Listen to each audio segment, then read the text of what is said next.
Ja tänään ohjelmassa minulla on loistava kunnianarvoinen vieras Cato Yhdysvalloista.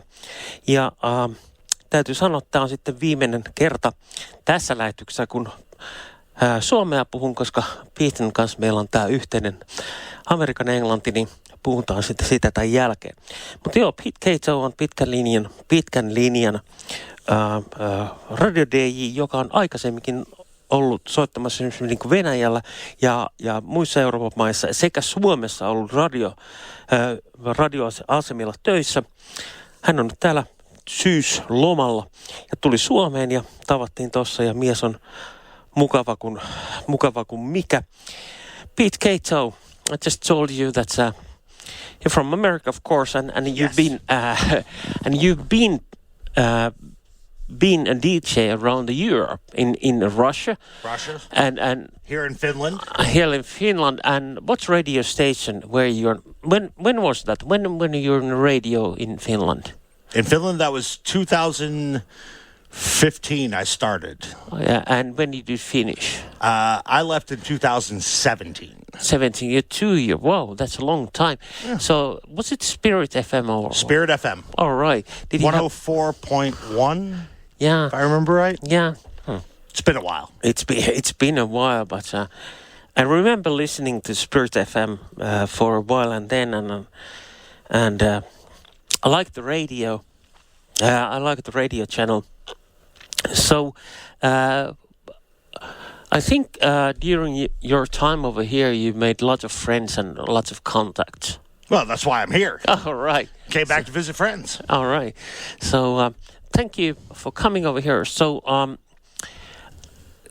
can you please tell me about a little bit about your background, because we have so much music, good country music, because we're playing roots music, Americana, baby. Americana, baby. I'm fired up for it, man. Yes, yeah. And something like that. But where you came from, what did you study, and how the fuck an intelligent guy like you ended up as being a DJ? Well, I think intelligent might be a little bit of a generous word there, but no, I mean, music is life. Yeah. And what better way to help people celebrate it than by encouraging people to listen to it, showing them what the good songs are, what's fun, what's interesting, what's creative, and also to let them know what's garbage and what's trash, and yeah.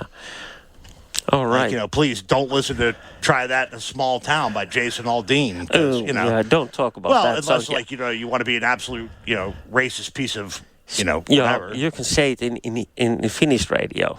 Oh, true. Yeah. If you want to be a racist piece of shit, then by all means listen to Jason Aldean's latest track. But for the rest of us, we're gonna have fun, and over the next 2 hours, we're gonna dig deep, man. Deep. Yeah, deep, man. Let's put the first song on, and this is we'll give you a clue by asking Cato a question about the first song. Who's your spiritual animal? My spirit animal is Dwight Yoakam, the man himself.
say hello.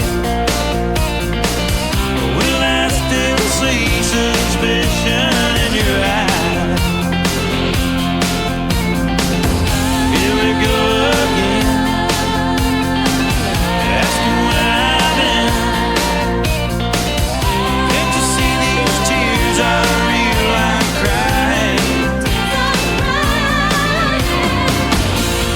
We can't go on together with suspicious minds.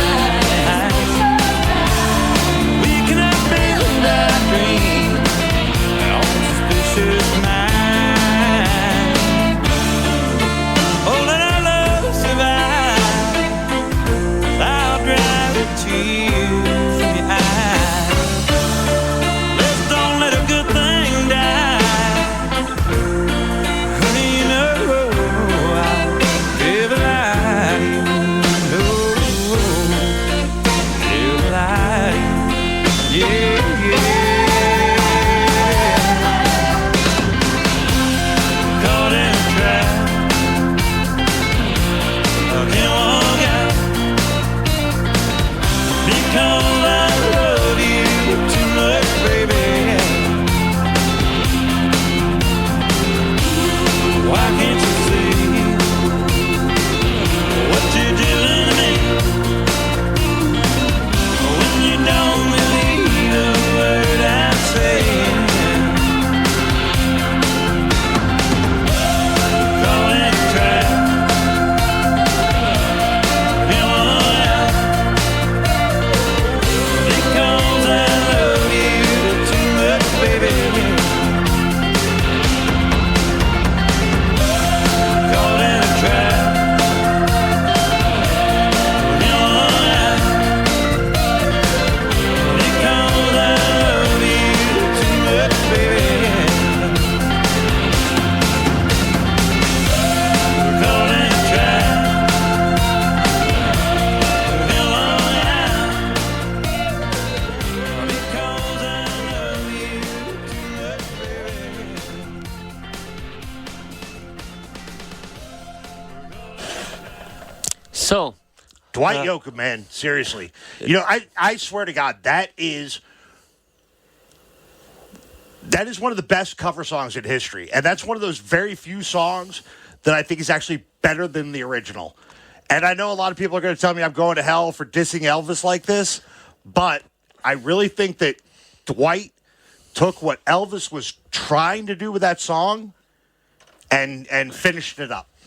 amen, brother. So that was Dwight Yoakam, I think, from 1992, and it was originally released in La Croix d'Amour album, and also later on Honeymoon in Vegas soundtrack. Honeymoon. Have you seen this movie? Oh, it's a very funny movie. Yeah, there's. I highly recommend it. Yeah, Nicolas Cage, James Caan. Early Nicolas Cage, you cannot go wrong with any of his films. Yeah, all right. Before he went crazy and started buying, like, you know, Tyrannosaurus Rex skulls and stuff. Yeah, and thing about Dwight Yoakam is that he's so real deal. I mean, Dwight Yoakam was the guy that introduced me to the country music, like totally. Okay, but here's what's weird, because okay, you can say Dwight. Like, when he first went to Nashville, he's like, you know, born and raised in Kentucky, went to Nashville and got rejected. And it wasn't until, like, he moved to L.A. in the late 70s and started playing the L.A. club scene, late 70s, early 80s, where, and again, this is Dwight Yoakam. Yeah. But he was playing, like, he was sharing the stage with bands like X and the Blasters and all these, like, punk bands. Yeah. And then, like, you know, out comes Dwight Yoakam. Yeah. And that's because I was so about rock and roll and hard rock and Beatles and Rolling Stones and stuff like that. Then I heard Hillbilly Deluxe. That was the first album I heard. And Guitars, Cadillacs, and hillbilly music. That was the second album I bought. But this Hillbilly Deluxe, when I heard it, like Little Sister, and I said, like, who on earth puts like this kind of groove that says like Elvis song, but with Rolling Stones and huge Americana twang in it, and it was just throws the rock on it, man. And it was a bridge between rock and roll and country. Yeah. And I've heard country songs before, and I said they kind of okay, and I like a couple of ones, but never like set my flame in the musical sense. But when I heard Dwight Yoakam, I was like, oh my mother, oh God. I feel you on that one, man. Yeah, and it was like a revelation to me. That, and I always wondered how he put his pants on. Yeah, lots of, because he always wore those lube. ridiculously tight pants, man. Yeah, I'm like, did you like lather them up with like grease and then jump into them from above? Yeah, like then he has extras or staff that's lubes his trousers and he pulls them up, you know. He's got like little old ladies who sew it back together for him real quick. Yeah, something like that. All right. But hey, let's go to the next song. And this is also Pete's choice. Let's put it on. And this guy was said that this is a Jimi Hendrix of country music.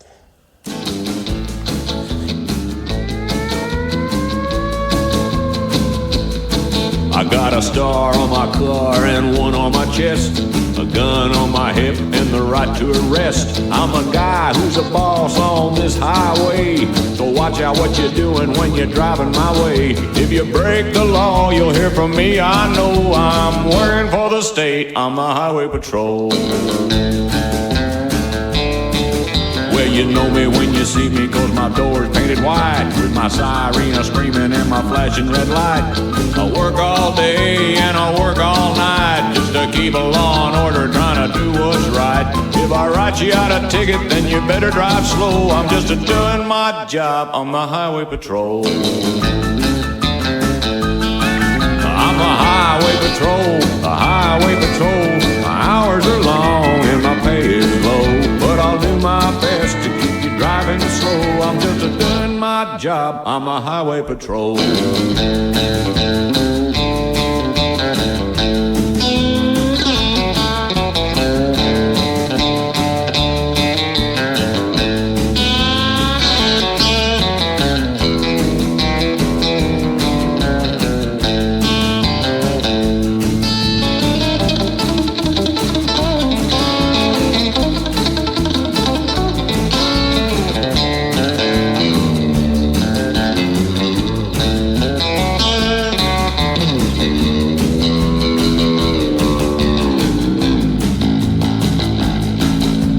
Driving too fast like you shouldn't do, you can bet your boots I'm coming after you. If you want to race, then get on a racetrack, cause if you try to run away, I'm gonna bring you back. I'm here to keep all the speeders driving slow. I'm just doing my job on the highway patrol. I'm a highway patrol, a highway patrol. My hours are long and my pay is low, but I'll do my best to keep you driving slow. I'm just doing my job on the highway patrol. I'm just doing my job on the highway patrol.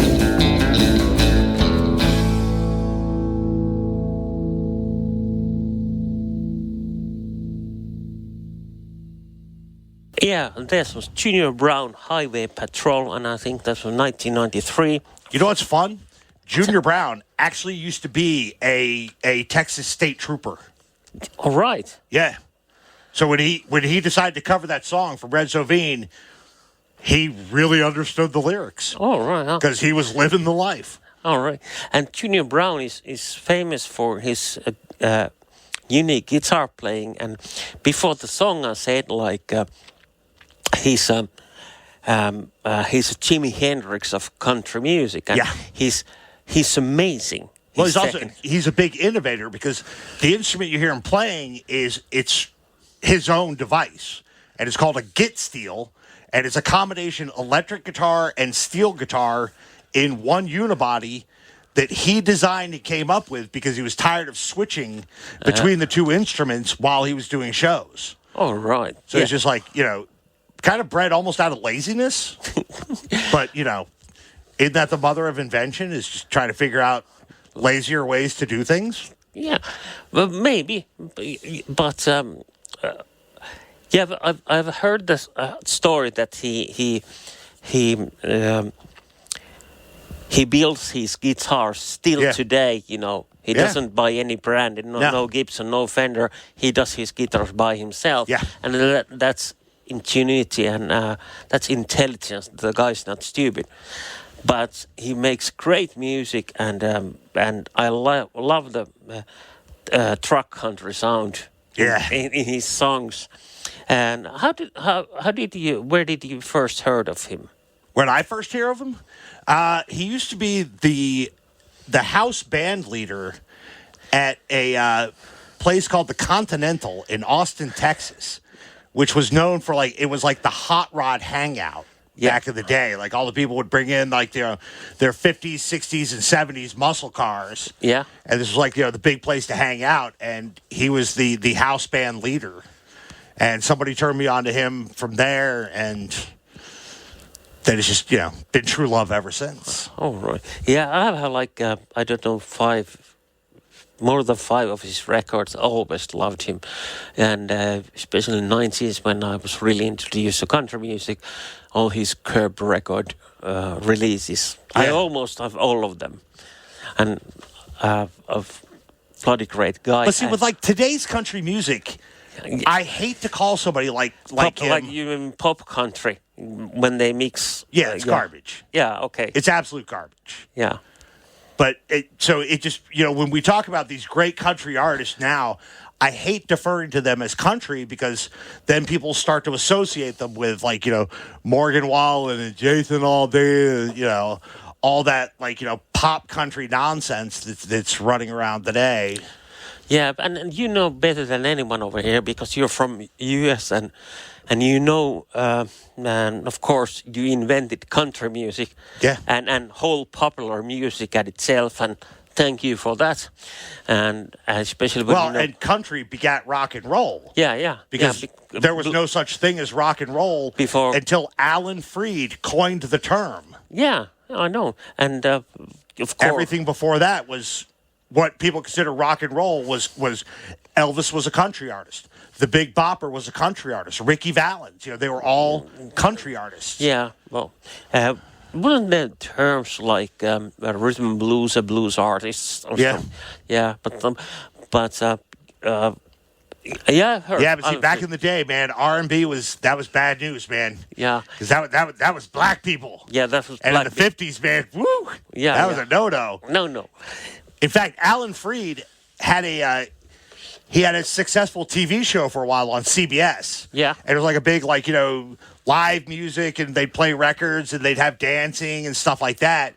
And then he got kicked off the air because they showed Frankie Lyman dancing with a white girl on national television. And all hell broke loose, man. Oh, right. I was like, but man, Alan Freed was a pioneer. I love that guy. Oh yeah, he was the pioneer, and I've read a couple articles of him. You know, and of course, when I was first 40 years ago, when I really started getting into rock and roll, and there was a 50s music revival. And there was new bands, and Elvis was celebrated again and stuff like that. And I was listening to Buddy Holly and Nick Cochran and read these articles, and Alan's name came up in various occasions. Alan Freedman. That dude, he's just in the radio business. He is legend. He's legend. All right, next song. This is Pete's pick again.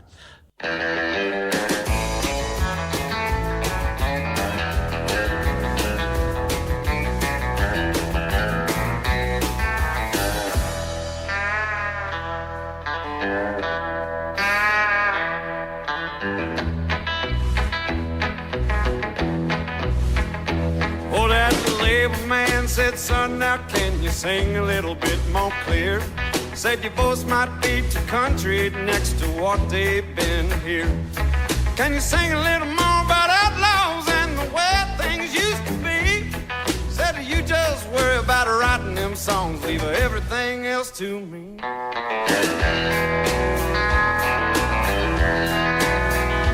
Well, my daddy never wrote any old famous country songs.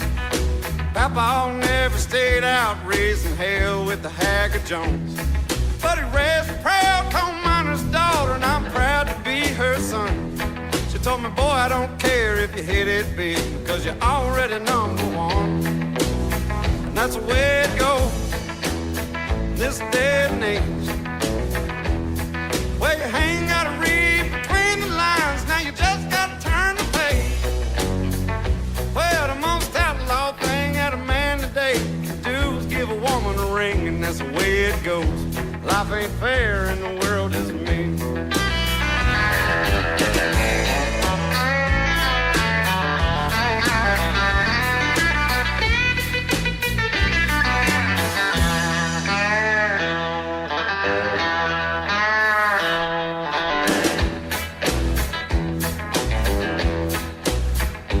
Well, I still got the wife and my dog, but I swapped the truck out for a van. Gonna hit the road, find the end of that long white line with a three-piece band. You won't hear my song on the radio, see me on the CMA, but you can always find me in a smoky bar with bad sound and a dim-lit stage. 'Cause that's the way it goes in this day and age. Ain't gotta read between the lines, now you just gotta turn the page. Well, the most outlaw thing that I ever done was find a good woman, give her a ring, and that's the way it goes. Life ain't fair and the world is mean. That's the way it goes. Life ain't fair and the world is mean.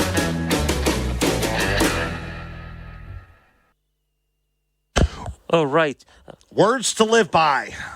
Life ain't fair and the world is mean. And who was the artist? Sturgill Simpson. I love the guy. Oh, he's led. Did you ever hear he did a The Dead Don't Die? Dead Don't Die. The movie James Jarmusch did with Iggy Pop and Adam Driver and Bill Murray. It was like a great kind of like play up on zombie films. Yeah. I haven't. So Sturgill Simpson did the soundtrack for that. Yeah, it's okay. fantastic. I have to check that out. Absolutely. And Sturgill Simpson, I think I have like one or two of his records. And this song, I like there was so much you could hear the influence. There was Waylon Jennings and there was Hank Williams Jr. Yeah. Little Willie Nelson in there. Yeah. Good like outlaw country vibe in the song. You need to bring more of that back. Yeah. So, can you tell me about like we're talking about the state of country music in the United States? Do you think it's gonna get better or something like? Yes. Do you think that people are gonna be sometimes they're gonna get bored, like no, and they realize, like, okay, this is like a boy band, like we can't listen to this anymore. Well, and they go. Everybody's got their own musical taste. Yeah, but what we're slowly seeing is a resurgence of outlaw country with people like Jamie Johnson and Chris Stapleton and even Oliver Anthony, kind of bringing back, like, the solid roots of country music. Yeah, I hope so. Like, and the thing about American pop culture and pop music is also, we talk a little about it on the train when we came over here, that for instance, hip hop is also in a too like mainstream, too commercialized, and this mumble rap. It's terrible. It's terrible. So bring me back the days of Ice-T, Run DMC, LL Cool J, Ice-T, Africa Bambaataa.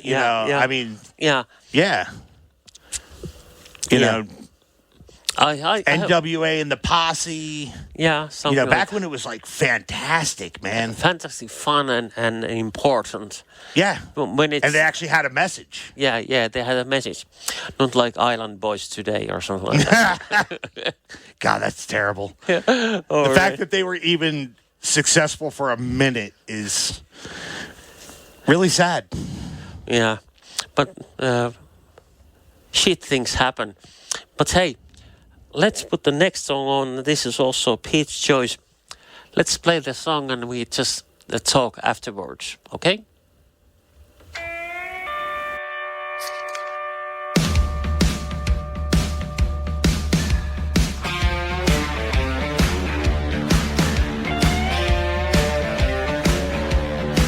We got ice, shit.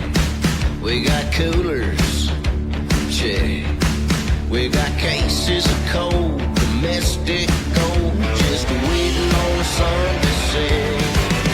Pocket tops, crusty cans, camel cooler in her hand, circle up them jacked up toys. The buzz is just right, it's a Saturday night. Turn it up, let's make some noise. Cracking cold ones with the boys, cracking cold ones with the boys.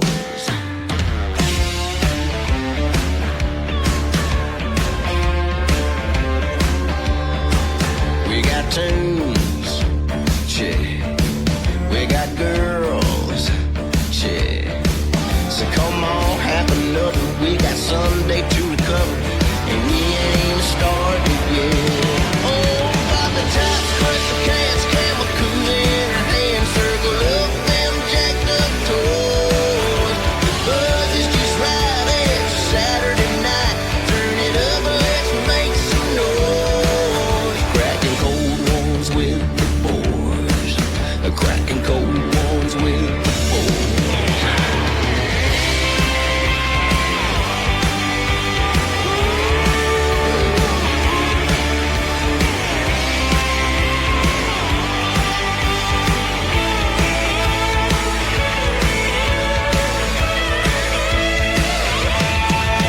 Cracking cold ones with the boys, cracking cold ones with the boys. Popping tops, crusty cans, camel coos in her hand, circle up them jacked up doors. The buzz is just right, it's a Saturday night. Turn it up, let's make some noise. Cracking cold ones with the boys, cracking cold ones with the boys. Yeah, cracking cold ones with the boys, cracking cold ones with the boys.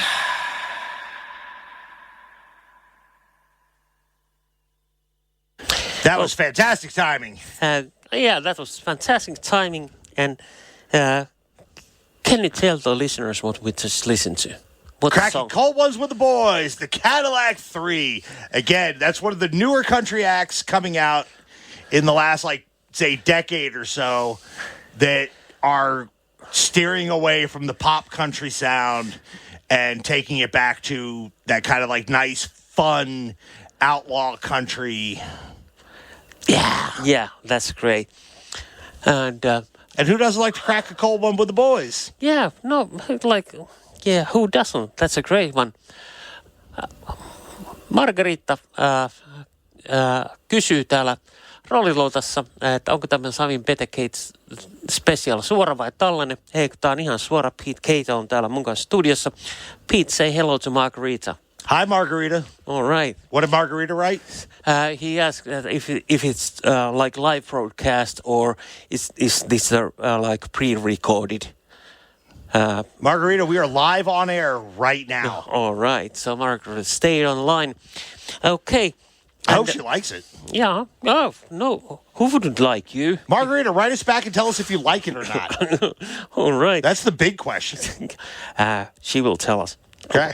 But hey, can I ask you a couple questions? Sure, hit me. All right. So you work at the U.S. at the Pennsylvania and a radio station called Radio Bigfoot. Yes. How did you get that job? How did I get that job? I mean, you used to be in New Jersey. I was in Jersey for a while. I was in North Dakota for a while. Yeah? Well, yeah. When I first moved back to the U.S. after working in like Russia and Finland for a while,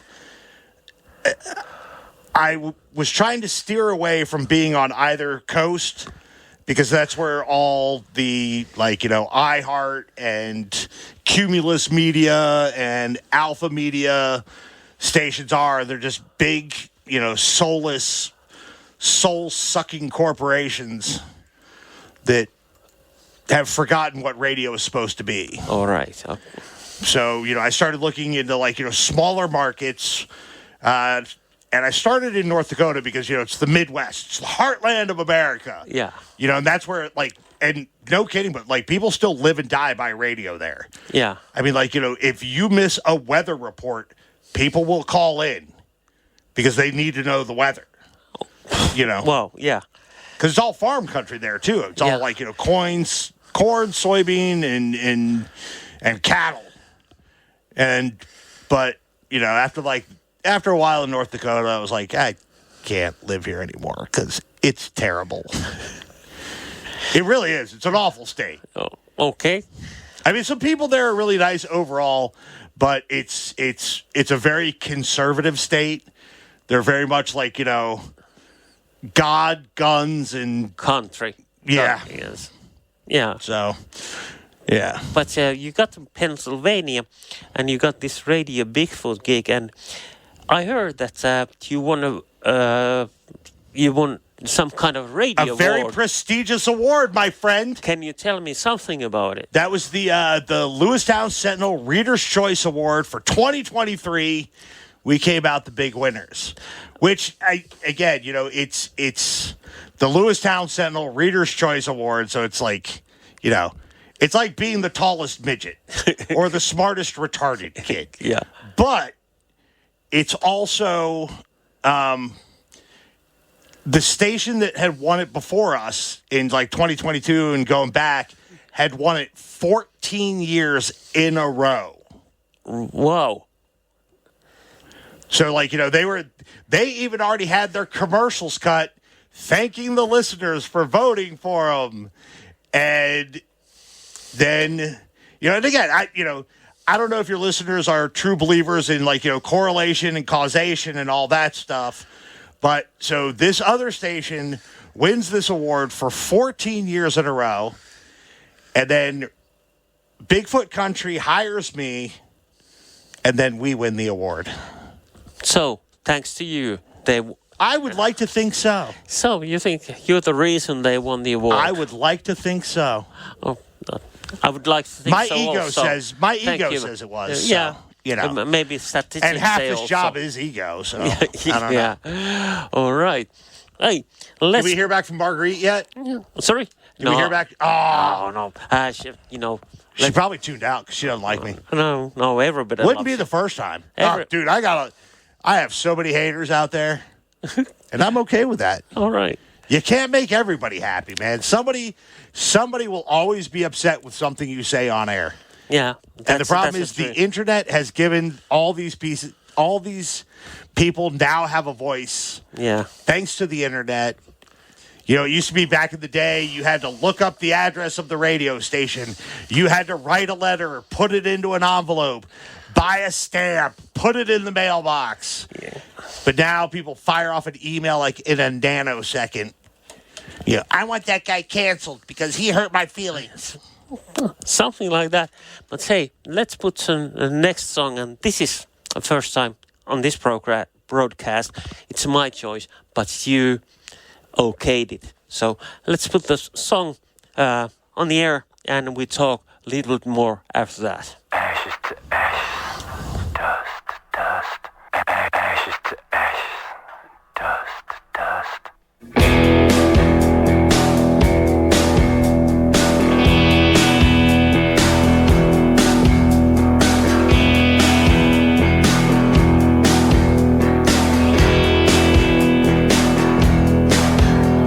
A long time ago, full of ice and snow, the giants walked this land. Each step that took, the mighty mountains shook, and the trees took a knee, and the seas rolled in. Then one day they say the sky gave way, and death rained down and made a terrible sound. There was fire everywhere, and nothing was spared that walked on the land or flew through the air.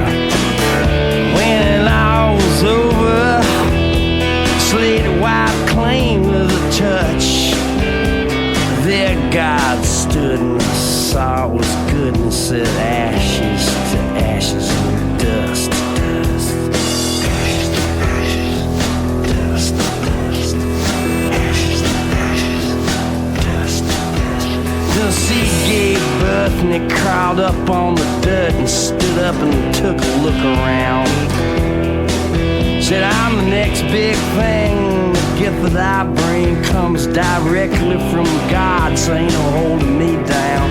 So he crowned himself king. Now no one remembers his name, but the seed that he sowed took the show on the road. There was blood on their hands and a plague on the land. They drew a line in the sand and they made the last stand. So God made us in his image, and it's in God that we trust. When asked about the men that died by the hands, I said ashes to ashes and dust to dust. Ashes to ashes, dust to dust.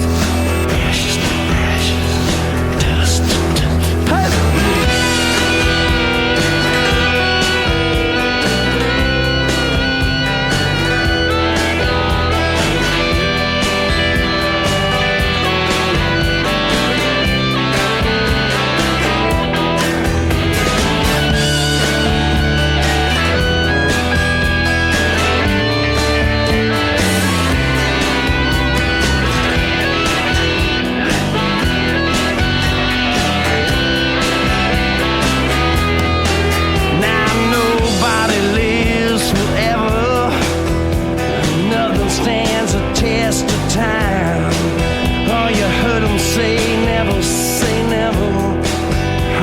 Always best to keep it in mind that every tower ever built tumbles, no matter how strong, no matter how tall.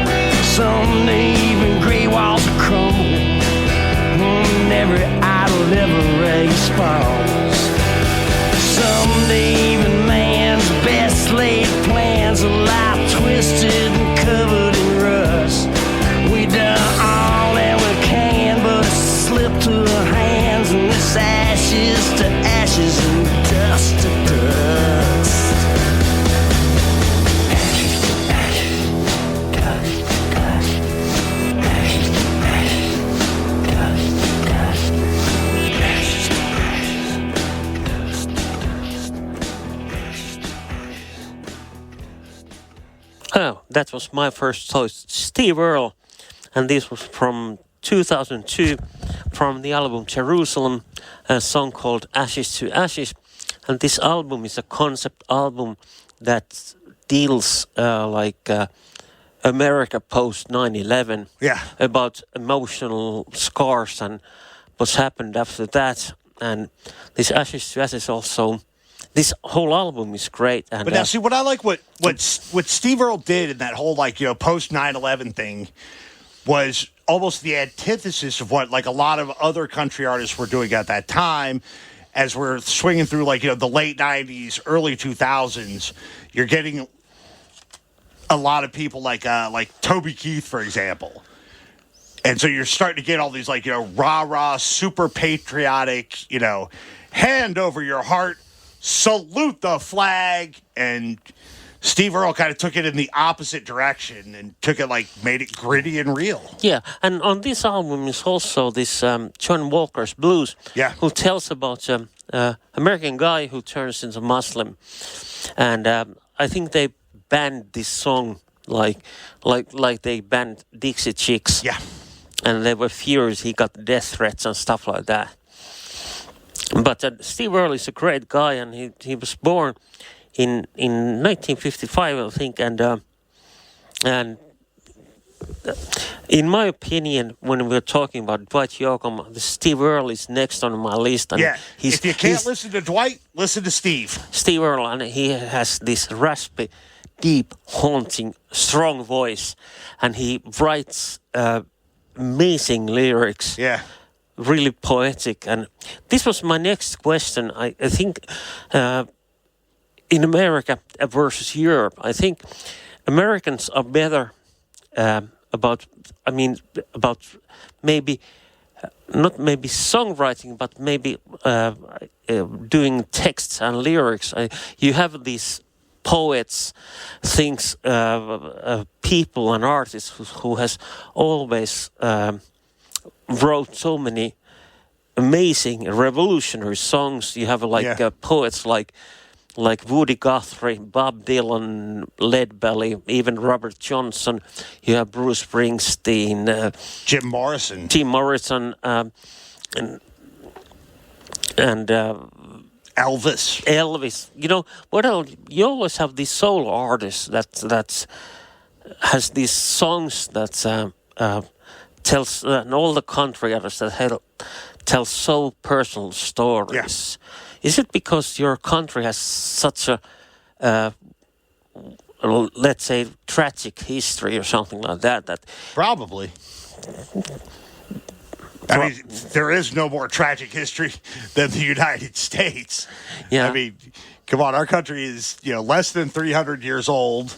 Let's see, we've already had several states try to break off from each other because, darn it, if they couldn't keep their Negroes, then they were just going to leave. Jesus Christ. That's literally what it was, man. Yeah. And then, segregation, and this is what I love the most. Like we talk about, the generational differences today. You've got your boomers, millennials, Gen X that nobody pays attention to, and then but so you get these boomers all the time who they love to say well, back in my day we didn't get offended. It's like, dude, back in your day, you would freak out if a black guy drank out of the same water fountain you did. So don't tell me that you weren't sensitive, man. Yeah, everybody's sensitive. You were probably the most sensitive. And, of course, from U.S., of course, you have always, because you invented popular music and rock and roll and country and stuff like that, because all the immigrants came to your country. Yes. And it's kind of, I don't know how mixed up is, because all the immigrants came into the U.S. and they mixed together. And that's why you have the blues and jazz and the country music, yes, Cajun and stuff like that. Well, it's all taken from little bits and pieces all around the world. And now your country is become the mightiest country in the world. And now everybody's like, we don't need immigrants. So how did your country started in the first place? I don't know. Yeah. I can't explain these people. I really can't. I can despise them. I can mock them. I can push them down occasionally. But yeah, the anti-immigration group, the racists, the wannabe Nazis, the nationalists, and it's so weird, because they'll also try to convince everybody that we are the ideological group. We need to bring Christianity back. We were once a Christian nation. It's like, that's exactly what the Klan said. All right. Yeah, I know. So, you know what, Pete? Margaret answers you. Oh, good. Okay, she hates me. Of course, who wouldn't hate you? I know, right? I'm a terrible human being. And Margaret says here, "Hi, Pete. Absolutely great to hear you on the air. Well done, Sami. I'm an outlaw country kind of a gal and share your opinion on pop country 100%. If I have children, I'd name them Waylon and Hank." Oh, okay. All right. Well, for Marguerite, then, the next song we have is incredible, yes? Yeah. All right. Let's play it. And this is for Margaret. For Margaret.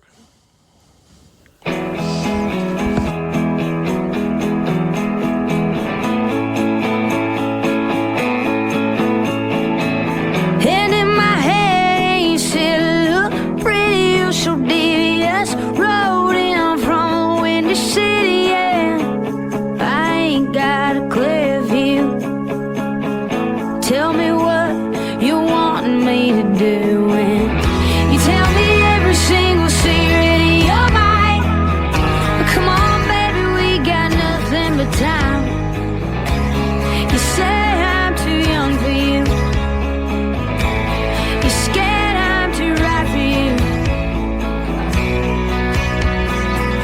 You say you hate the smell of cigarette smoke.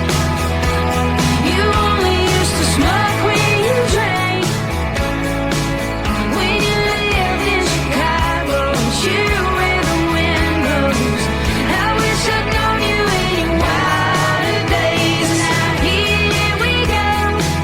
You got me falling in love again. You got a secret I wanna keep it. I wish I'd known you in your wilder days.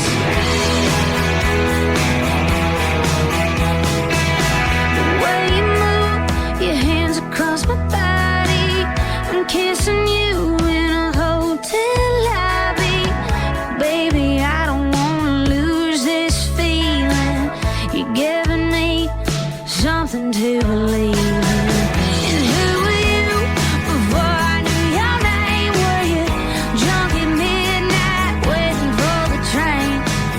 You could have been anyone back then, just another kid reaching for the wind. You say you hate the smell of cigarette smoke. You only used to smoke when you drank. When you lived in Chicago and you were the windows. I wish I'd known you in your wilder days. Now here we go. You got me falling in love again. You got a secret I wanna keep it. I wish I'd known you in your wilder days.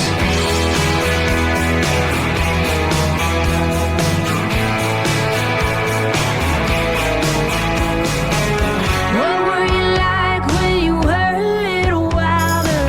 Why don't you show me? Why don't you show me what you were like when you got a little higher? Just for tonight, just for tonight. You say you hate the smell of cigarette smoke. You only used to smoke when you drank. When you lived in Chicago and you were the windows. I wish I'd known you in your wilder days. Now here we go. You got me falling in love again. You got a secret I wanna keep it. I wish I'd known you in your wilder days. I wish I'd known you in your wilder days. I wish I'd known you in your wilder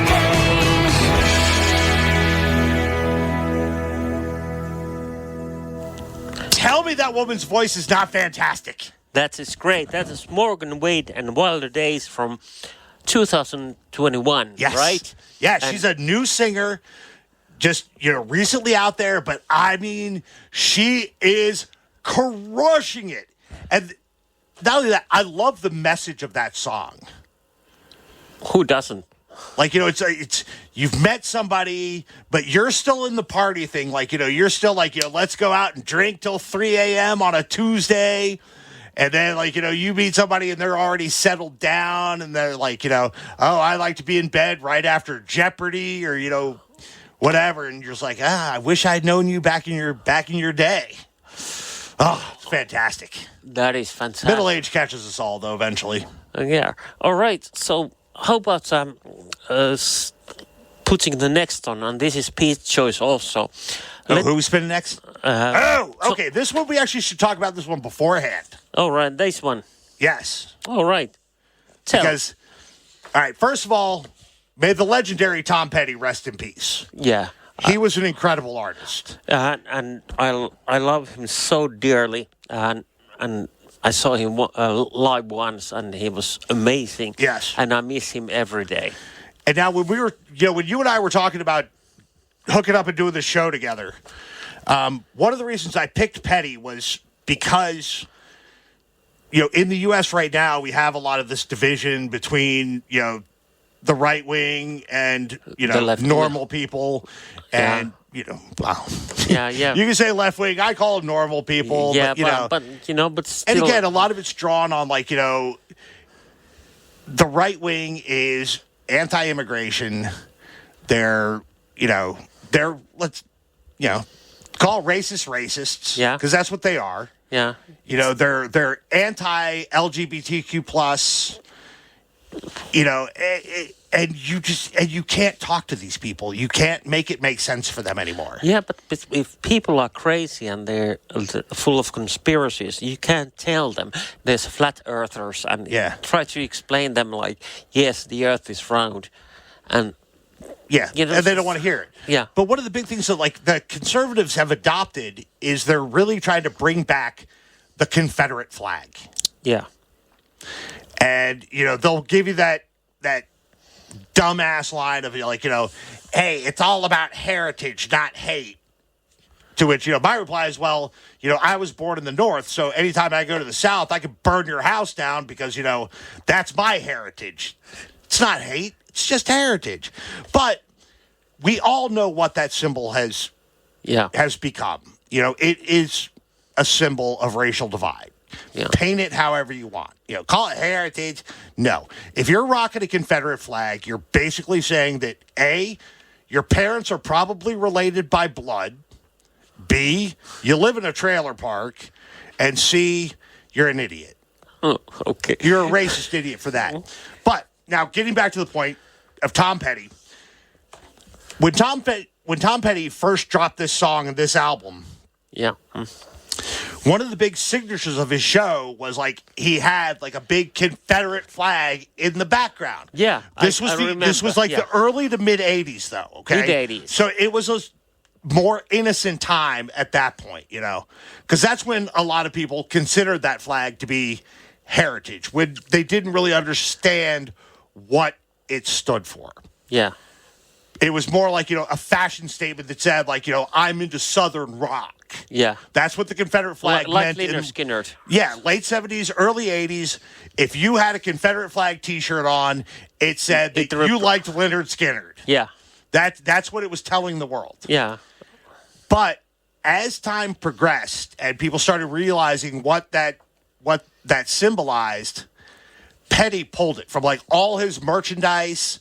In fact, like, all the merchandise that was currently available for purchase at that time that had a Confederate flag on, they burned it. But they didn't publicize it. They didn't make it a big deal. They didn't, like, you know, oh, we're going to burn this and we're going to televise it because we want the attention. And then it was 1990. He was playing a music festival. And as had happened a lot in the 80s, somebody threw a Confederate flag on stage. So he stops the song, walks over, picks up the flag, kind of wads it up, tosses it off stage, walks back out, and says, yeah, we're not doing that shit anymore. And then jumps right into a song. Oh, great. So Tom Petty was the man. Tom Petty was man. And this is a song called Rebels. Yes. From 1985, from his album. Listen to the lyrics of this one, people. The Southern accent. Yes. And I can tell you that I found Tom Petty's music like 3 years before when I heard The Refugee. Yeah.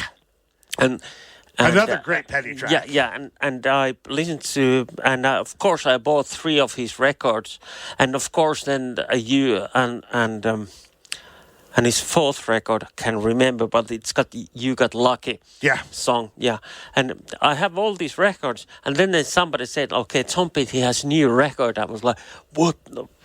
And I went to records like something like, oh, this, and because I was ignorant, I thought, this guy's still around, and I bought it, and it's still my favorite Tom Petty record. So here's Tom Petty, Rebels, and this is from 1985.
So, Tom Petty, man. And I don't care what kind of effects you have for your guitar, how many pedals you have, nothing sounds like a Rickenbacker guitar, man. Yeah, Rickenbacker. That just, Petty always played that big black Rickenbacker, and it was just amazing. Very unique sound. Yeah. I can say that he's been listening to Roger McGuinn and the Byrds when he was growing up. Oh, absolutely. You can definitely hear that. I mean, but he grew up a redneck. I mean, he grew up in like north central Florida. Yeah. Like he grew up in the swamps. Yeah. So, good on him though, man. And I miss him terribly. I miss him terribly so I did a 2-hour radio show for Tom Petty. Played nothing but Tom Petty. After his demise. I could do that. Yeah, of course. I could listen to Tom Petty over and over and over again for a while. Yeah. Yeah, I dig it. Yeah. All right, because now Tom Petty, you can say it's heartland rock, right? Or yes, American rock and roll. So next choice is mine, because we're staying at the same genre. So here's one of my favorites of the same genre. It's the guy called John Cougar Mellencamp. Do you like John Cougar Mellencamp, or what's his music? In all of his different names, yes. Yeah. No, I mean he's incredibly talented. Really, he really sang to the blue collar and the farmers of America. That's right. So how about we play the song and all right, talk a little bit. Spin it, man, spin it. I spin it. It was a dark, stormy night as the train rattled on. All the passengers had gone to bed, except a young man with a baby in his arms sat there with a bowed down head. The innocent one began crying just then, as though its poor heart would break.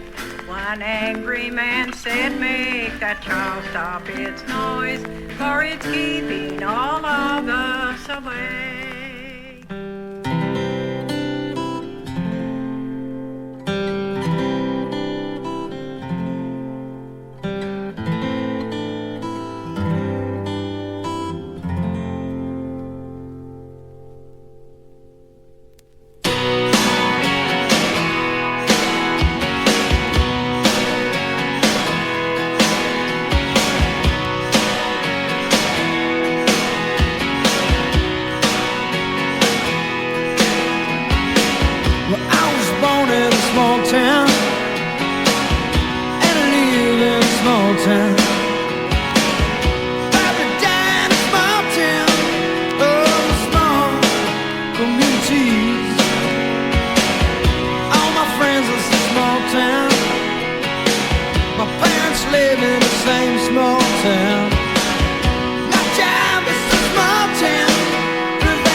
Let me be just what I wanna be.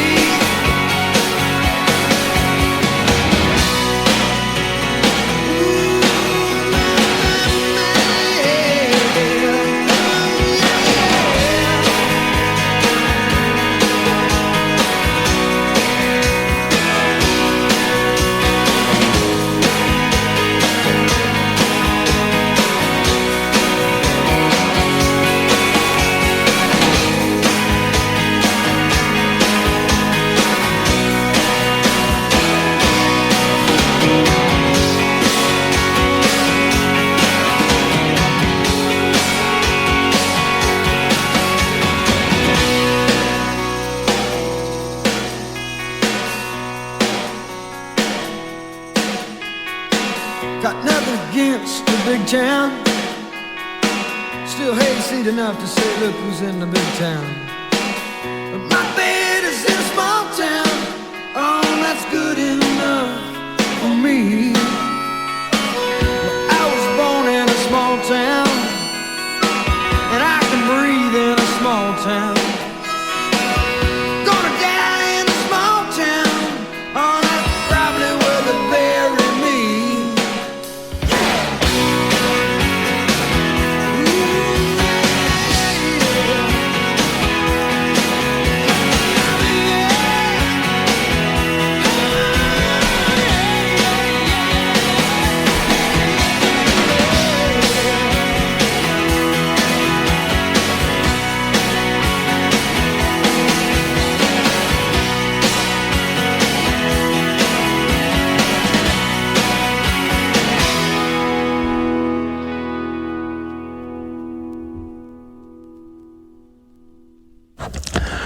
All right. That was John Mellencamp. John Cougar Mellencamp. Yeah. Who also went by John Cougar. Yeah. John Mellencamp. Yeah. The Coug. Yeah. So he's literally put out records under all of those names. Yeah. And this was a song called Small Town with the intro Grandma's Theme.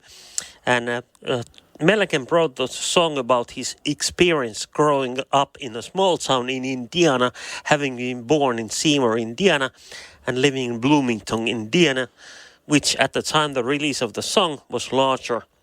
And this whole album, The Scarecrow, where it came from, I mean, in my books, this album is kind of a subliminal message for Reagan administration at the time, what they did to unions and the workers and stuff like that. Oh, it's horrible. Yeah, I mean, I think Reagan was an asshole. Yeah, I know, but I think that was the theme of the album. Trickle-down economics. Yeah. All right. Way to ruin capitalism for everybody. Yeah. Jackass. All right. And I like the rustiness of the sound because it's not overproduced and it has a hard. Well, I think that was really deliberately done because he was trying to appeal to like that Rust Belt audience. Yeah. You know, in the Midwest and the southern part of the Midwest, you're really going after like, you know, the Corn Belt, as it were. Yeah. And I also adore John Mellencamp as a songwriter and lyricist, and he's also a true poet in my books. And he's also just a good human being too. Yeah. Because he does a lot of philanthropic work, especially helping farmers through tough seasons. You know, he works really closely with Willie Nelson on the Farm Aid Tour every year. Yeah. So, good on him. Good on him. Hey, and let's play your choice next one. And Waylon Jennings, Wild Ones. Let's play the song and let's talk a little bit more after the song.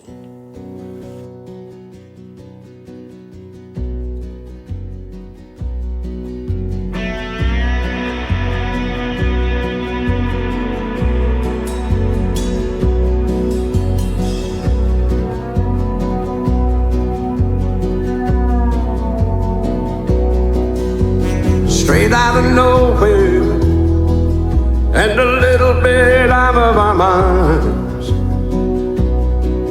we were courting disaster with 1 foot over the line. There was 1 for the show and 2 for old Shorty and me. We were the wild ones. We had the town up a tree.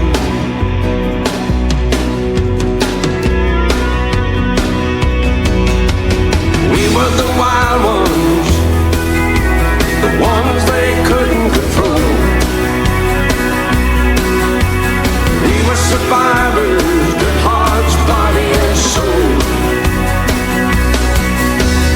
We were the winners, 'cause we didn't know we could fail.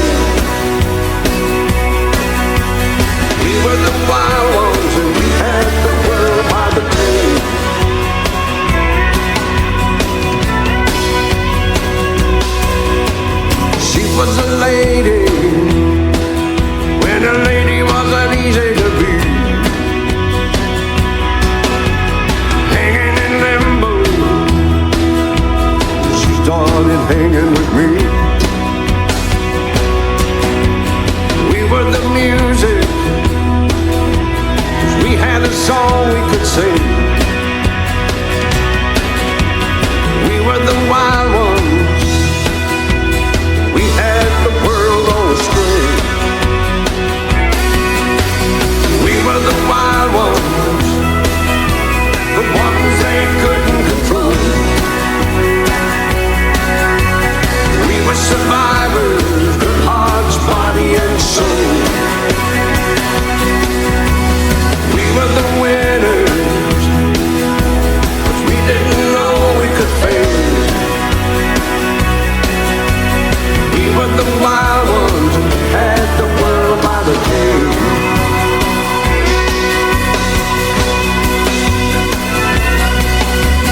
We were the wild ones.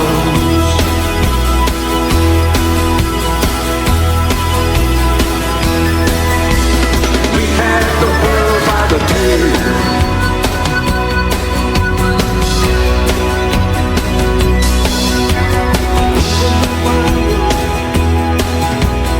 One day I couldn't control. We were survivors, good hearts,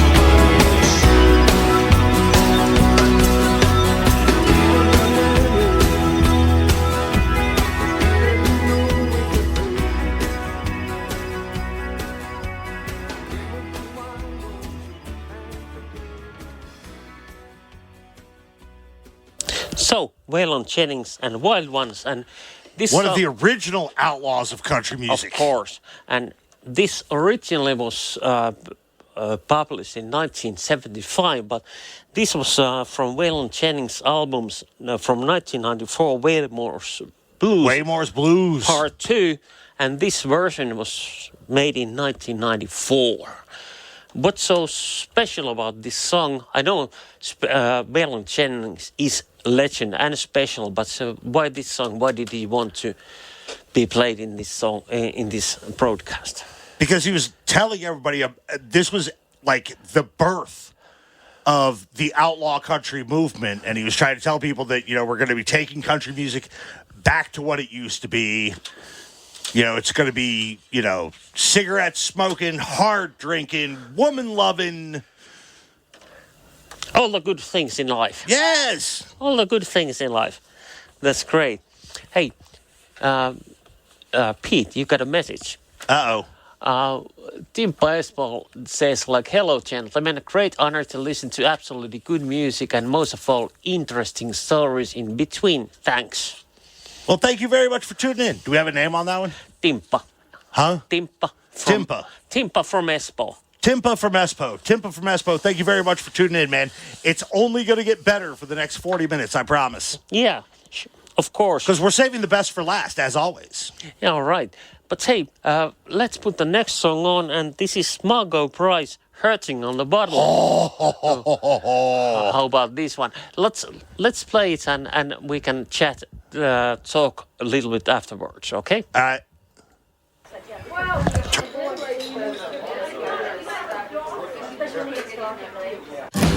put hurting on the bottle. Baby, now I'm blind enough to see. Been drinking whiskey like it's water.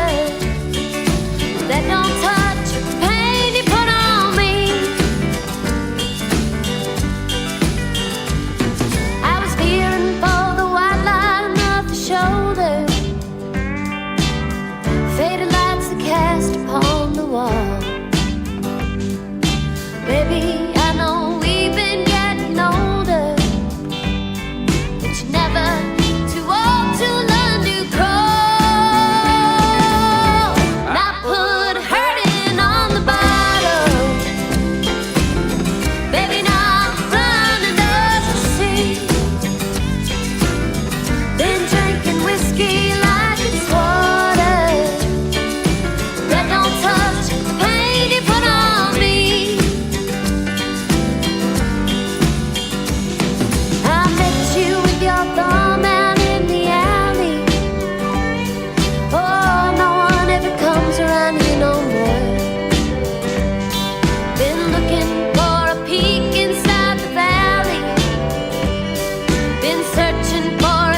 hands up.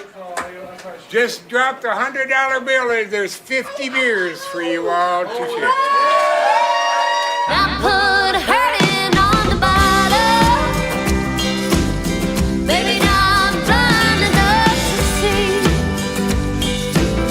Been drinking whiskey like it's water. That don't touch the pain you put on me. I put hurting on the bottle. Baby, now I'm blind enough to see. Been drinking whiskey like it's water. That don't touch the pain you put on me. Been drinking whiskey like it's water. That don't touch the pain you put on me.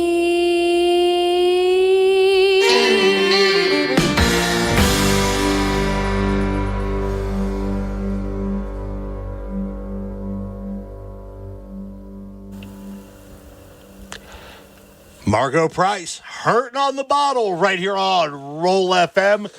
Magnificent, magnificent track, man.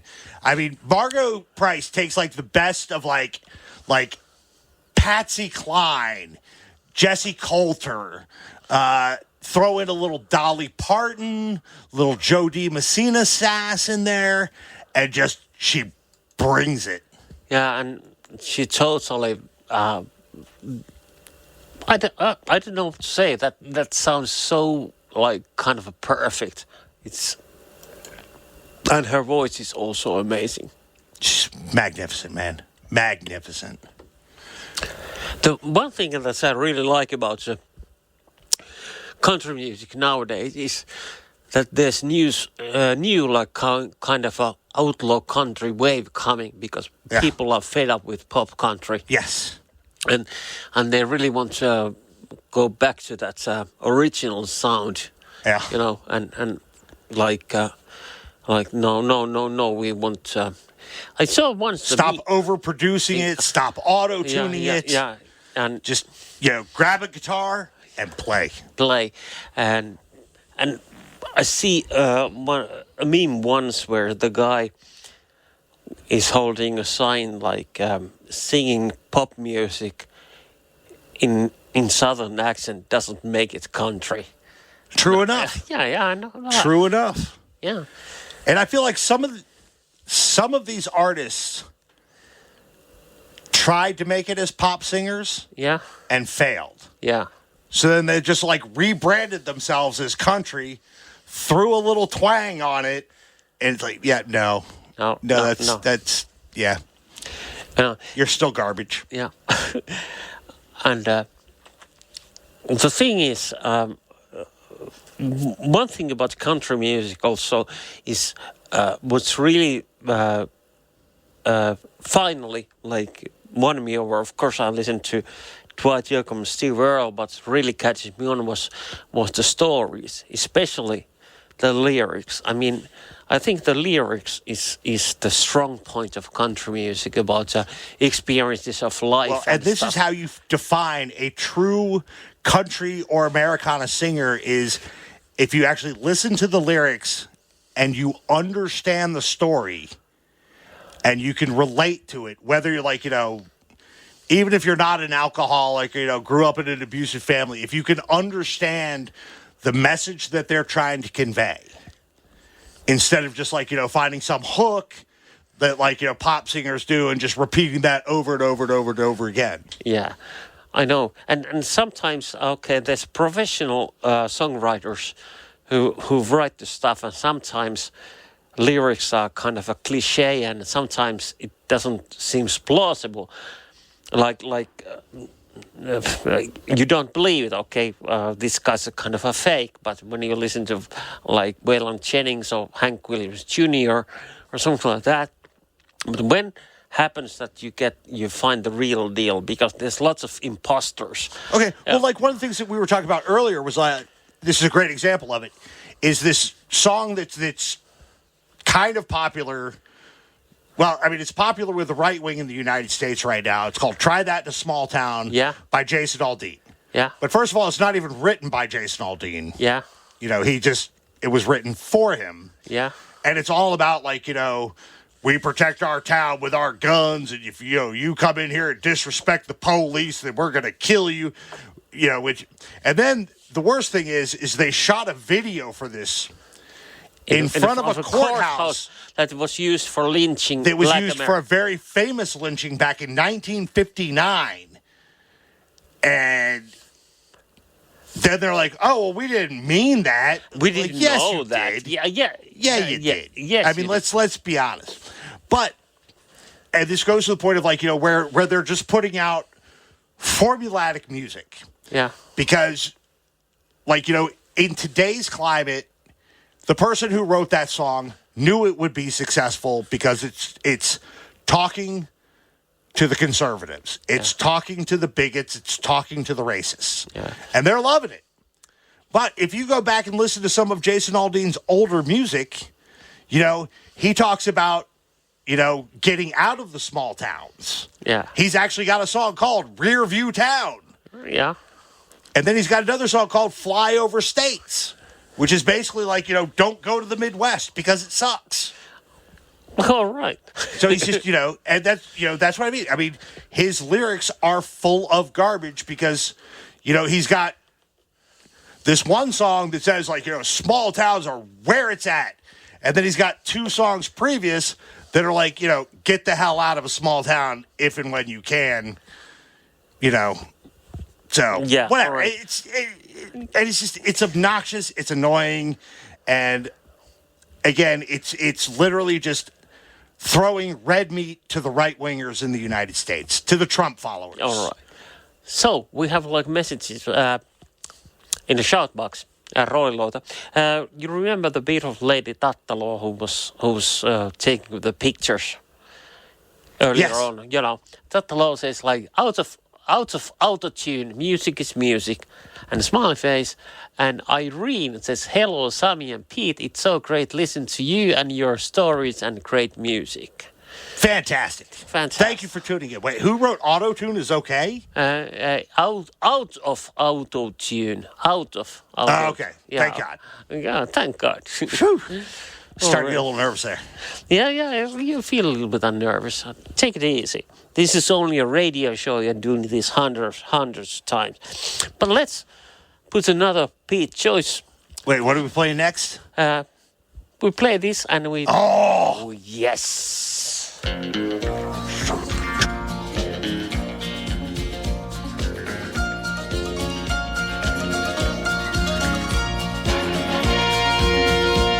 An old cowboy went riding out one dark and windy day. Up on a ridge he rested as he went along his way, when all at once a mighty herd of red-eyed cows he saw plowing through the ragged skies and up a cloudy draw. Their brands were still on fire and their hooves were made of steel. Their horns were black and shiny and their hot breath he could feel.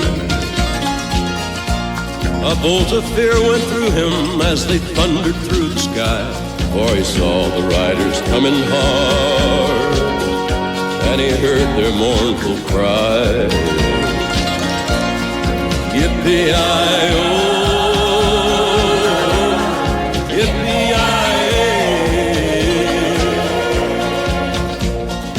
Ghost riders in the sky.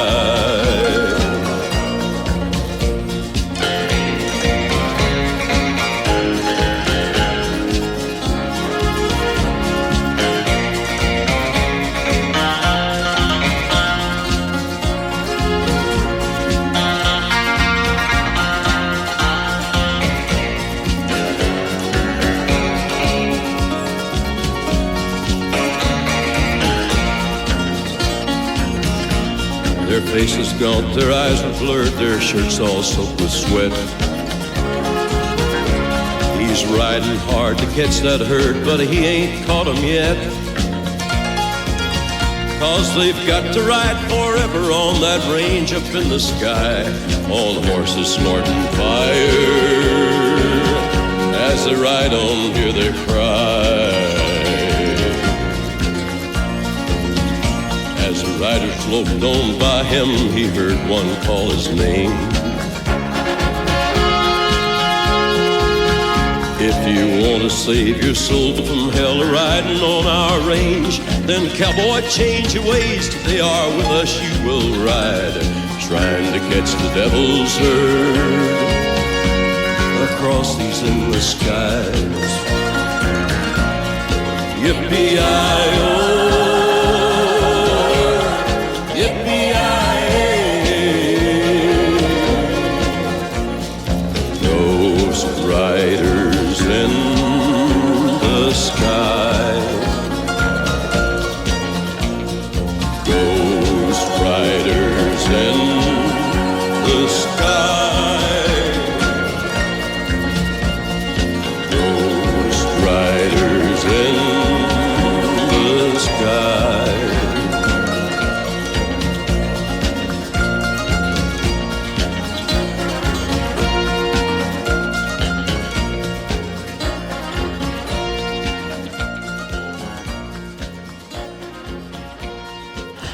Yeah, from 1979, Johnny Cash. That was a Johnny Cash deep cut that a lot of people don't hear these days.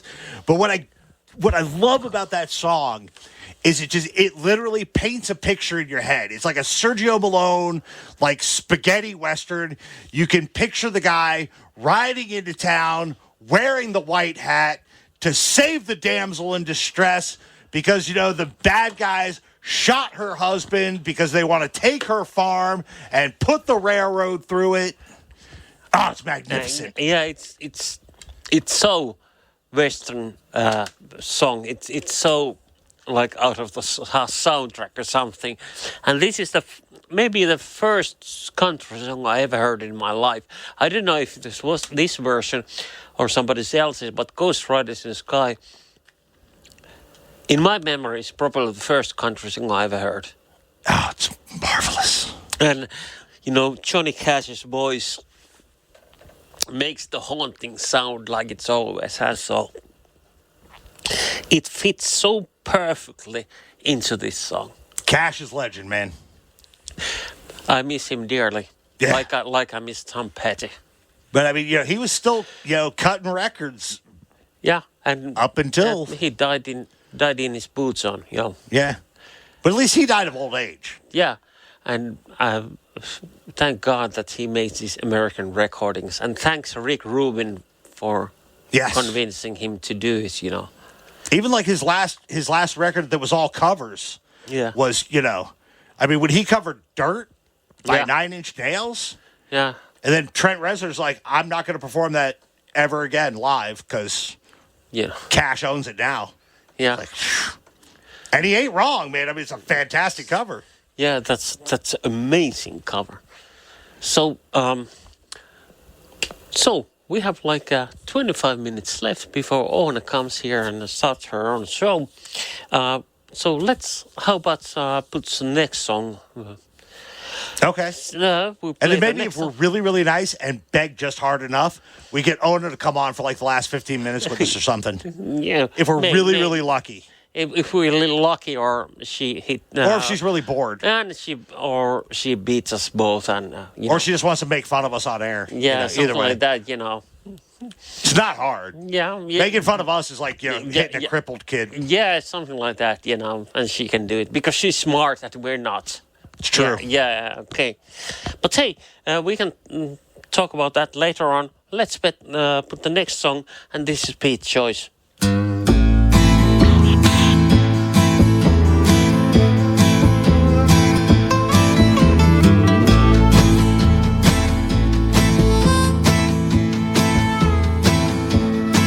Well, my name is Cecil Brown, and I'm from a little town where people don't think much of me.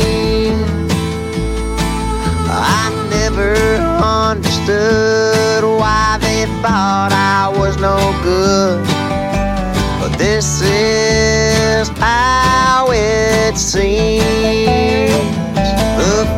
of this worn out cowboy would make you feel so cold. I've traveled up and down so many kind of lonesome roads.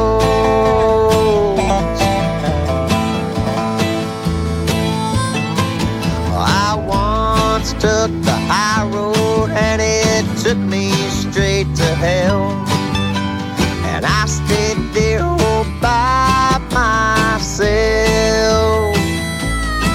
'Cause on the roads where I feel that I belong, 'cause it don't matter who is right or wrong.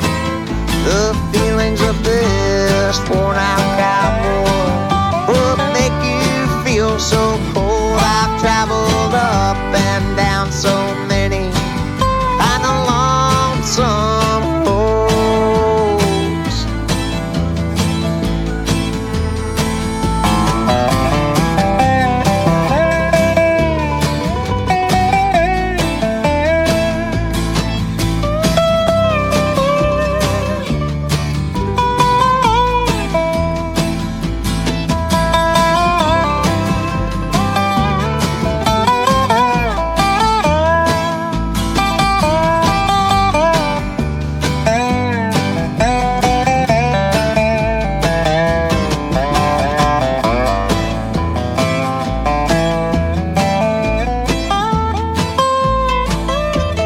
Picking up the pieces of my broken family was not an easy sight to see.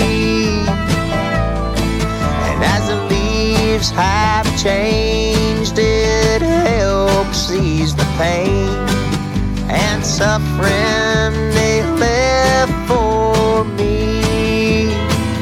The feelings of this worn out cowboy will make you feel so cold. I've traveled up and down so many kind of lonesome roads.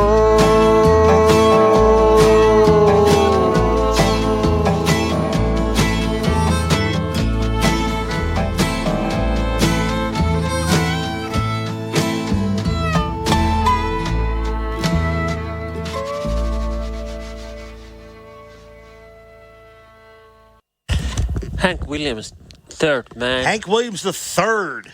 And the song was, before you continue, was Cecil Brown. and it was from 2002. Yeah. From the album Lovesick, Broke and Drifting. And tell me about this song and why does it have so much effect on you? Well, I like Hank Williams III because he sounds so much more like Hank Williams Sr. than Hank Williams Jr. Yeah. So and it's just like, you know, it's this multi-generational family now. And in fact, Hank Williams III has a kid who's like in his late teens and is getting ready to cut his first album. So you know, but it's quite the legacy family. And I will say that they all lived the country life. Yeah. I mean, you know, Hank Williams drank himself to death, died in the back of a car, and like nobody even noticed for a while. Yeah. His driver was like driving around a dead body and had no idea. Yeah. They were going to the next concert or something like that. Yeah. And Hank Williams Jr., you know, he got into a lot of trouble for drinking and stuff like that. And he fell off the cliff and broke his and ruined back. his face. That's why he always wears sunglasses now. Yeah. He won't be photographed without his sunglasses because his face is all... But he survived. It's like 300 feet or something. And he's a legend, man. Yeah, he's a legend. And Hank Williams III, I love him because he's not just doing this shit. I mean, this outlaw country stuff. He's also doing heavy metal. Yes, and he's hanging around with hip hop guys and you know, underground hip hop guys. I mean, I've seen him play in punk clubs in DC, and he was incredible. Yeah, and blended right in. Right. Yeah, and I love him. And I think Hank Williams and Williams family in itself, it's like a family of Kennedys in America. Kind of. Like country music royalty, as it were. Yeah, country music royalty. And still... They have to do that weird wave, you know, you have to do it like the shape of an 8. Yeah, something like that. I'll salute. This is why I could never be a royal, because I can't do the wave right. So, you know, that's why I get kicked out of the royal family. Yeah. But hey, let's put some next song. And when you sent me the set list, like I'd like to play these songs. I'd never heard this group before. And let's play this song, and you can tell me lots more about it after the song is done.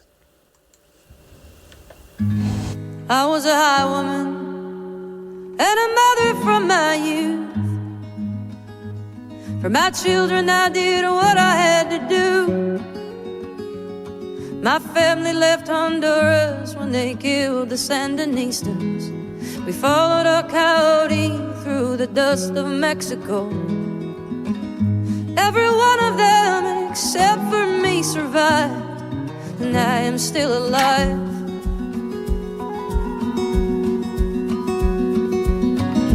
I was a healer. I was gifted as a girl.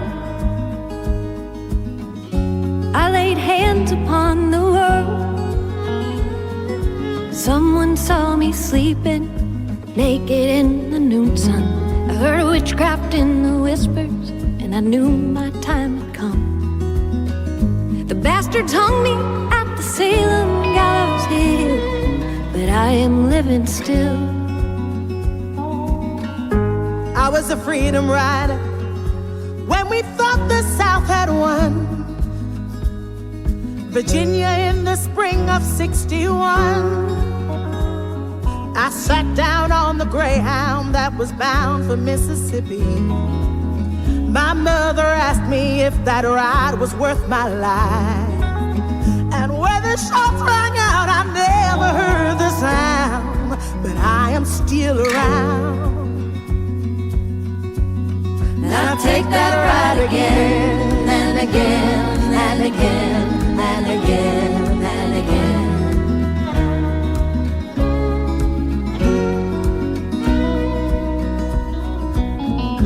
I was a preacher. My heart broke for all the world. But teaching wasn't righteous for a girl. In the summer I was baptized in the mighty Colorado. In the winter I heard the hounds and I knew I had been found. And in my Savior's name I laid my weapons down, but I am still around.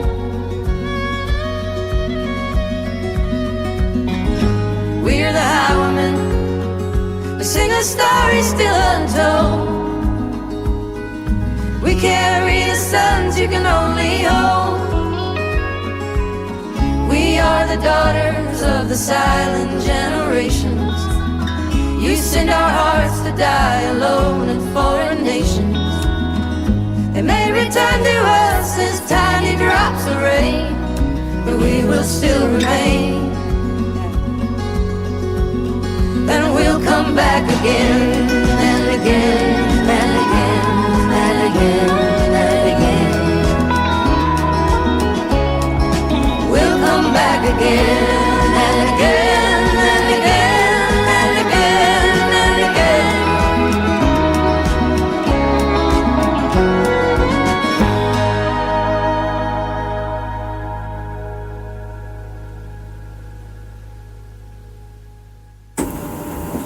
All right, now for that track, I want a woman's perspective. How did that song make you feel? It made my ovaries turn. I loved it. Okay, what did you take away from that song? A feeling of being alive, maybe.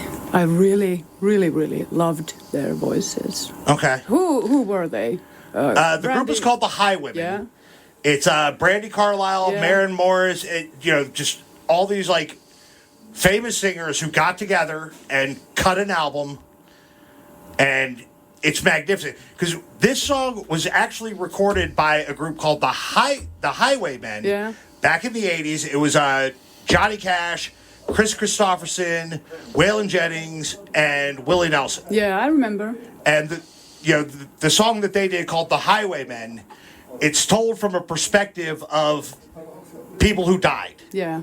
For whatever reason, in the Highwaymen, it was one was a ship's captain, one was a dam builder, another guy was an original highwayman who's a robber.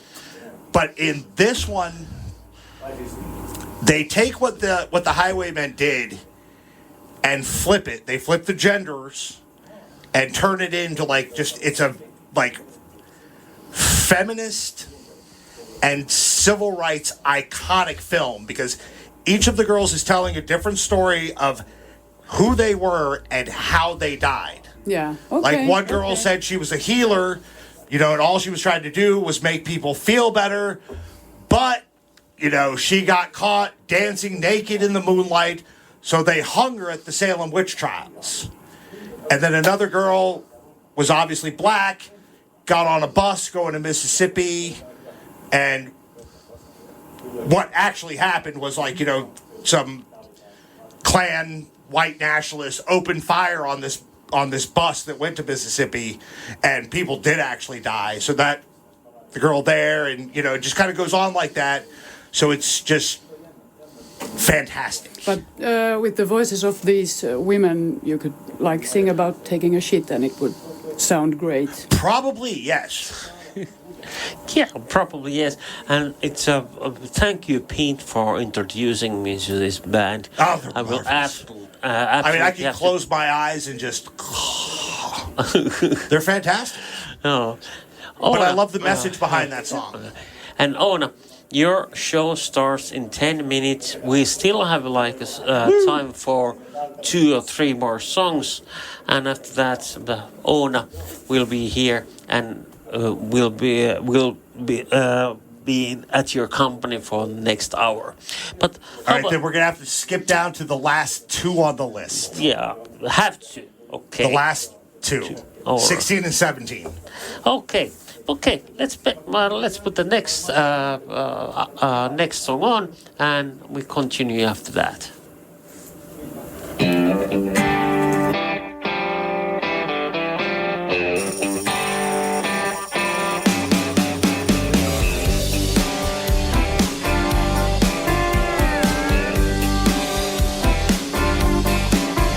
Got a baseball cap and her cowboy boots, screaming out country straight down to her roots. Looks so good as she's walking away. If you play her and pull, you better learn how to rock. She'll run a table on you, take your money and laugh. She's hip to the tricks, that girl knows all the moves. She'll take you back to school, don't let the redneck fool you.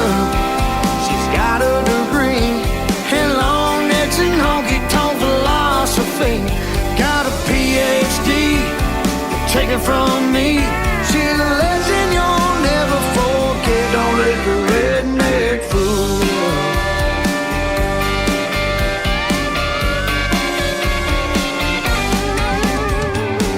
Don't even bother with them pickup lines.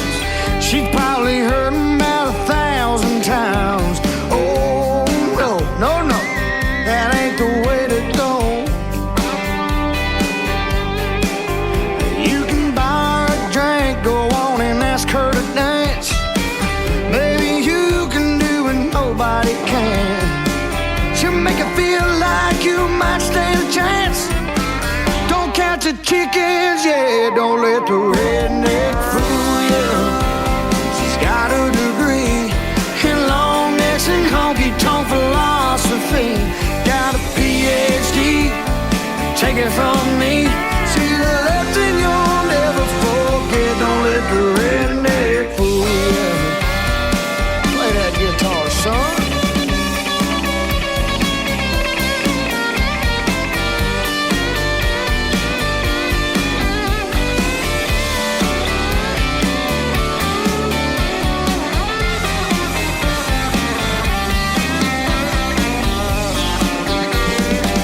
Don't let the redneck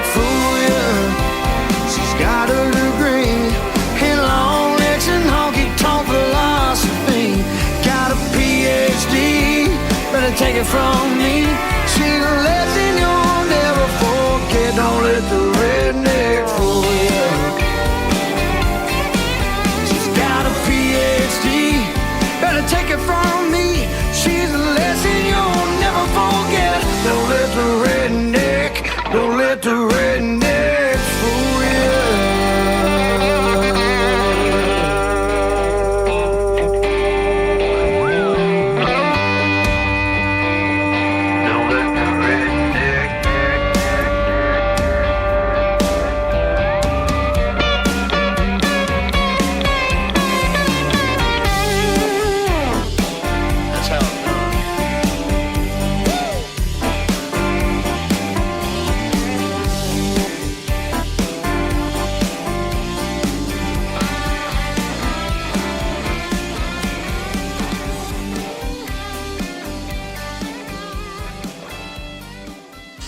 Talk to me, Pete. Jake Worthington, Let the Redneck. As marvelous as that song sounds, when was that song recorded? That was, I think, 2016. I mean, this version at least. New country artist. Yeah. You couldn't pick that. If you heard that like blind sampling alongside like early Merle, Waylon, you wouldn't know that guy was from the 21st century. Yeah. You'd think he was like 70s, 80s. Yeah. Hey, we're kind of out of time. We still have like minimal amount of time. So maximum 2 songs. Let's play the next song. Legendary man himself. Buck Owens. Buck Owens. I've got a tiger by the tail, it's plain to see. I won't be much when you get through with me. Well, I'm a losing weight and I'm turning mighty pale. Looks like I've got a tiger by the tail. Well, I thought the day I met you, you were meek as a lamb, just the kind to fit my dreams and plans. Now the pace we're living takes the wind from my sails, and it looks like I've got a tiger by the tail. I've got a tiger by the tail, it's plain to see. I won't be much when you get through with me. Well, I'm a losing weight and I'm turning mighty pale. Looks like I've got a tiger by the tail.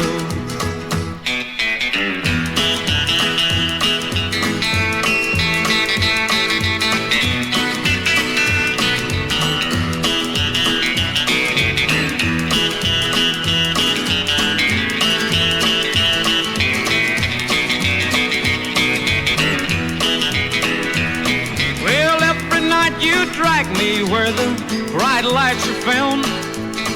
There ain't no way to slow you down. I'm about as helpless as a leaf in a gale, and it looks like I've got a tiger by the tail. I've got a tiger by the tail, it's plain to see. I won't be much when you get through with me. Well, I'm a losing weight and I'm turning mighty pale. Looks like I've got a tiger by the tail.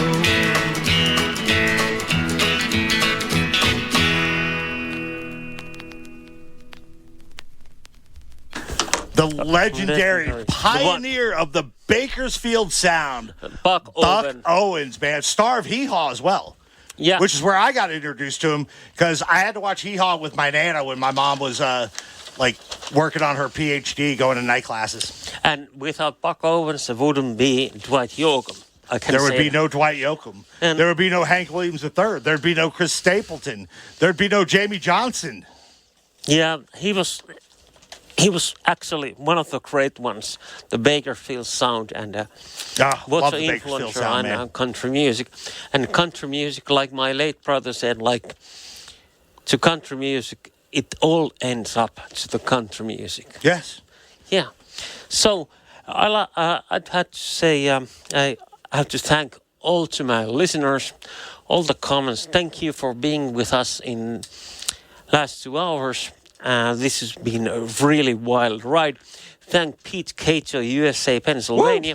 Thank you very much for having me, sir. And if you have spare time, check out his radio station, Radio Bigfoot. It plays really great and cool music.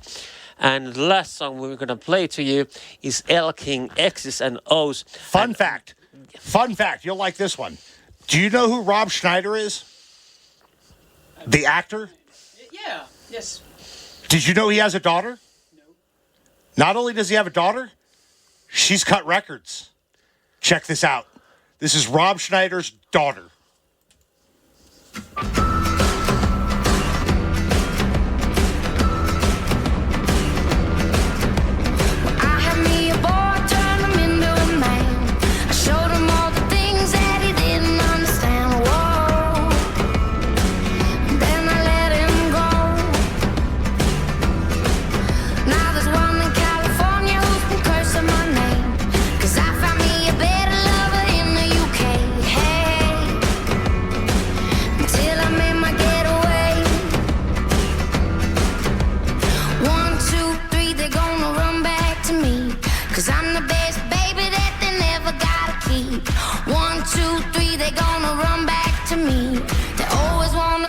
But they never wanna leave.